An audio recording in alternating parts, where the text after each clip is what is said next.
Sabi ng Diyos, huwag kang gagawa ng larawang inanyuan. Sabi ng Diyos. Tama? Anong larawan ang bawal gawin?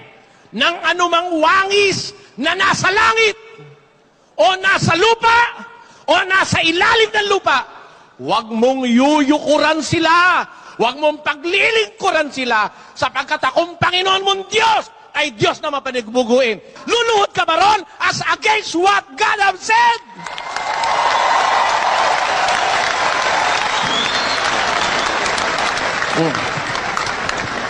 Ano ba, batayan ko? Biblia!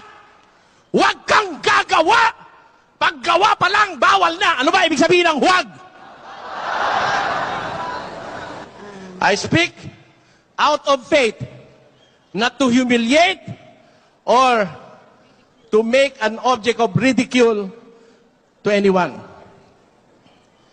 Sinasabi ko, dahil nababasa ko sa Biblia.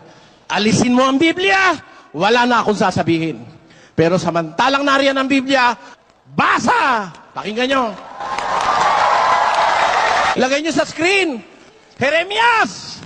Ano ang sabi ni Jeremias? Na nangagsasabi sa kahoy, ikaw ay aking ama. Tamo, di ang tatay niya kahoy. Ang nakakapagtaka, ang tatay niya kahoy, ano ang nanay niya? Tuloy ang basa. At sa bato, iyong ipinanganak ako. Biro mo yun? Anong conjugal ang nangyari ron? Conjugal relationship? Yung tatay, kahoy. Ang nanganak, ang nanay, bato. Ito, kung meron kayong kahit kapirasong kaalaman sa siyensya at arkeolohiya, and I will ask your intelligent research about these things. Go back into history. Tingnan mo ang mga artifacts, ang mga fossils, ang mga records sa archaeology na nahukay sa ating panahon. Jesus Christ. Now, during the time of Christ, that is 1st century AD, up to the 2nd century, may nahukay na bang ribulto na gawa sa 1st and 2nd century? Kailan nagkaroon ng ribulto? On the 3rd, the 4th, the 5th, the 6th, the 7th century. Wala na ang mga apostol sa lupa.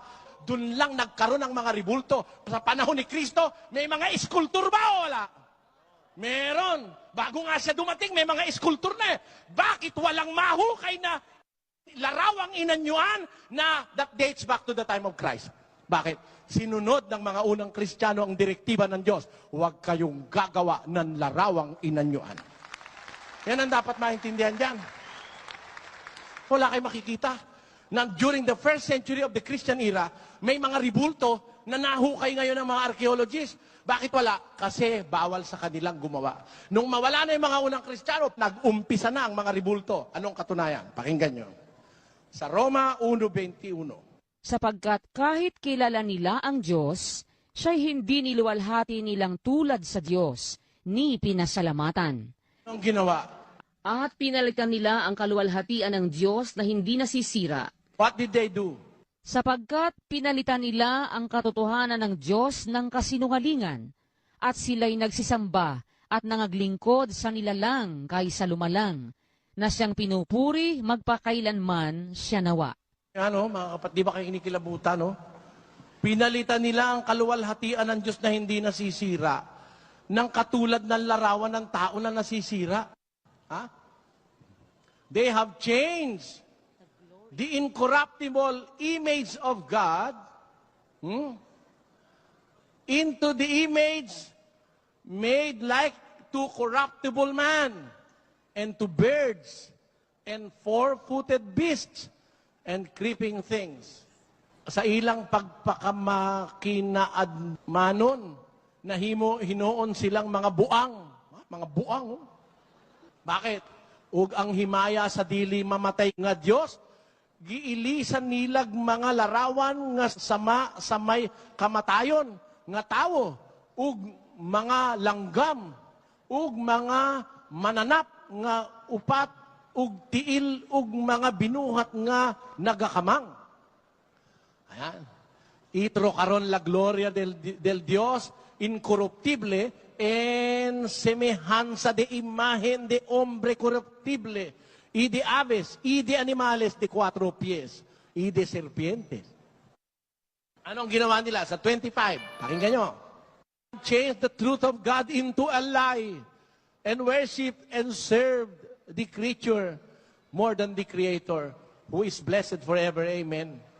Kaya ang tinuod mahitungod sa Dios, ilang giilisan ug bakak, ug mao sa Hinooy ilang gisimba ug gialagaran. Ang binuhat ug wala nila simbaha ug alagara, ang magbubuhat nga mao ang dalaygon hangtud sa kahangturan. Amen. Los cuales mudaron la verdad de Dios en mentira, honrado y sirviendo a las criaturas antes que al Creador, el cual es bendito por los siglos. Amen. Tanyo? They have changed the truth of God into lies. They have served the creature more than the Creator. Kita nyo? Ang sinamba natin, nilalang, hindi yung lumalang. Load tayo ng load sa nilalang. Inaanyayahan ko kayo, let us go back to the Bible and let us hear the Word of God which is speaking to our hearts. Yan ang aking anyaya sa inyo.